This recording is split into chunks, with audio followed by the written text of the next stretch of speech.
येथे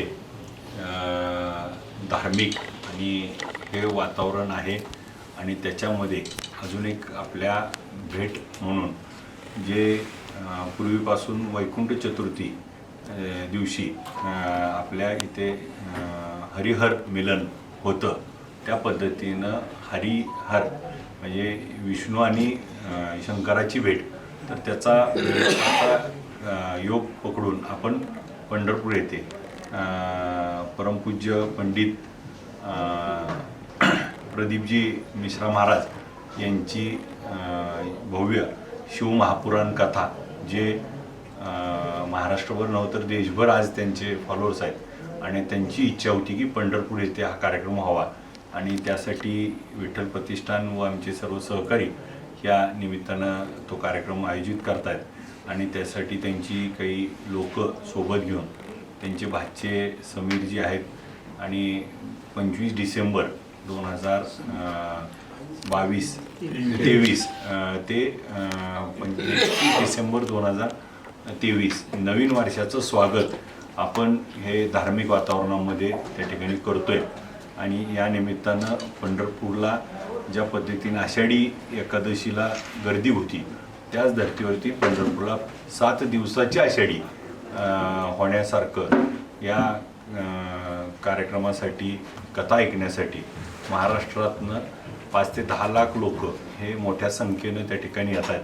त्यासाठी आपण 5 ते 6 लाख स्क्वेअर फूटचा मंडप त्या ठिकाणी चंद्रभागा मैदानावरती करतोय आणि त्या माध्यमातून ज्या भक्त आहेत, ज्या धार्मिक लोक आहेत, त्यांचं सगळ्यांची तिथं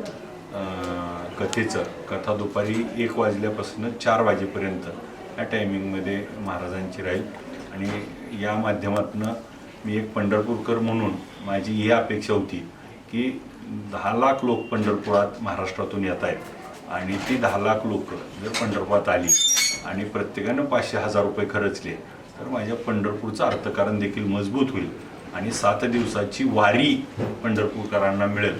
या माध्यमातून पंढरपूरचे अर्थकारण मजबूत होईल.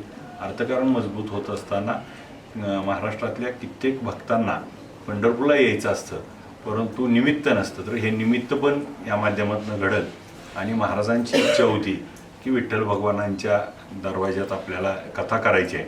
यांच्या प्रतिष्ठानचं नाव देखील विठ्ठल सेवाच आहे. विठ्ठल सेवा आहे ना, विठ्ठल सेवा समिती, म्हणजे ते महाराज देखील विठ्ठलाचे भक्त आहेत आणि मग हा मिलाप करणं आणि पंढरपूरच्या अर्थकारणाला पंढरपूरचं महत्त्व अजून दुगणित करणे आणि पंढरपूरला धार्मिक पर्यटन हा नवीन एक खुला करणे, ह्या दृष्टीनं खऱ्या अर्थानं आम्ही यात पुढाकार घेतोय. या माध्यमातून पंढरपुरात येणाऱ्या भक्तभाविकांमुळं पंढरपुरातल्या छोट्या मोठ्या व्यापाऱ्यापासून मोठ्या सगळ्यांपर्यंत त्या ठिकाणी त्याचा नक्की अर्थकारणाला फायदा होईल. आणि आजच आपण जर बघितलं तर पंढरपुरातला कुठलंही हॉटेल, लॉज किंवा धर्मशाळा ह्या सगळ्या 100% आज बुक झाल्यात. का तर 1 महिना आधीच त्यांची घोषणा झाल्यामुळं.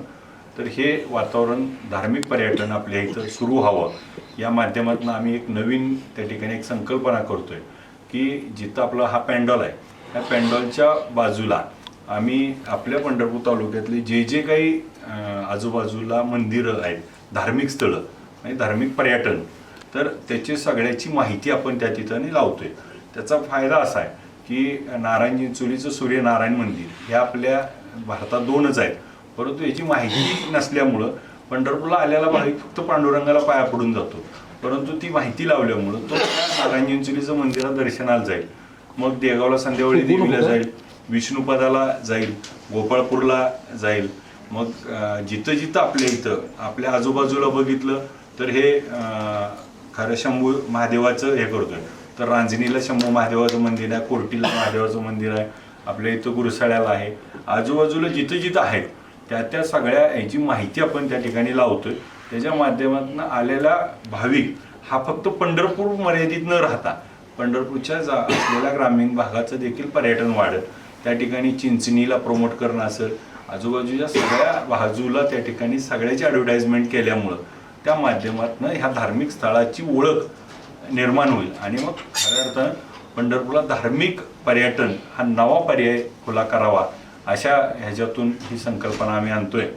आणि आपण सगळेजण पंढरपूरवासीय यासाठी तयार व्हावं आणि जसं आपण वारीच्या आधी आपलं सगळं मटेरियल भरतो तसं आपण त्या पद्धतीनं पंढरपूरवासीय तयार व्हावं आणि जेणेकरून आलेल्या भाविकांचं मोठ्या मनानं स्वागत करू आणि या भाविकांना त्या ठिकाणी 7 दिवस या आलेल्या भाविकांची पेंडॉलमध्ये राहण्याची सोय आहे आणि त्याची सगळ्यांची जेवणाची सोय माननीय खासदार बंडू जाधवसाहेब परभणी यांनी त्या ठिकाणी स्वीकारली आणि या सगळ्यांना अन्नदान हे ते करणार आहेत आणि त्यांच्यामुळंच ही सेवा करण्याची मला संधी मिळाली.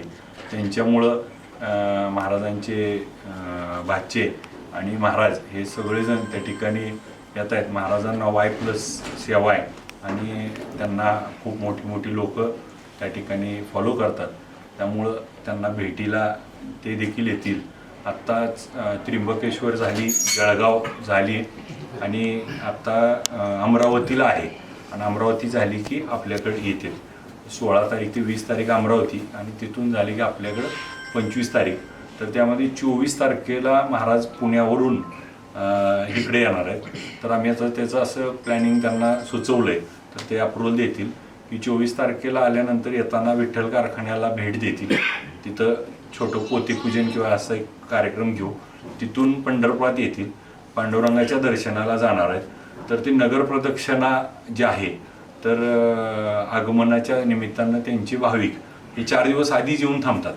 तर ते आले त्यांच्या माध्यमातून एक भव्य असा रोड शो त्यांचा होईल, त्या माध्यमातून एक वातावरण निर्मिती होईल आणि